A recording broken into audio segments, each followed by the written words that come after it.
আমাদের বাড়ি গ্রামের এক কোণে, চারদিকে বড় বড় গাছপালা ঘেরা।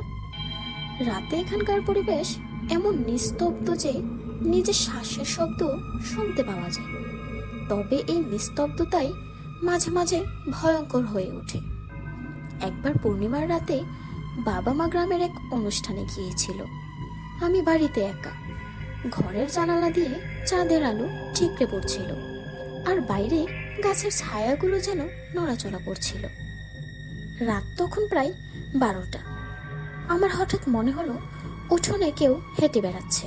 সাহস করে জানালার পর্দা সরিয়ে বাইরে তাকালাম। দেখি একটা মেয়ে সাদা শাড়ি পরে উঠোনে দাঁড়িয়ে আছে।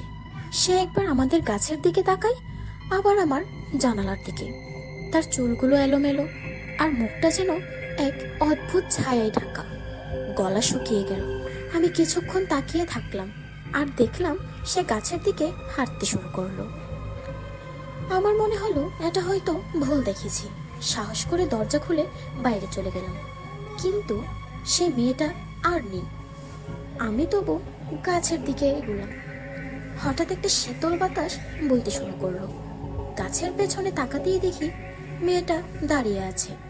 এবার তার মুখটা স্পষ্ট দেখা গেল, অর্ধেক পোড়া, আর চোখগুলা শূন্য। আমার চিৎকার আটকে গেল গলায়। মেয়েটা এক অদ্ভুত গলায় বলল, তুমি আমাকে দেখতে পেলে, তাই না? আমি আর কিছু না ভেবে দৌড়ে ঘরে ঢুকে দরজা আটকে দিলাম। সেদিনের পর থেকে সেই মেয়ে আর কখনো দেখা দেয়নি। তবে মাঝরাতে বাড়ির আশেপাশে পায়ের শব্দ এখনো শোনা যায়।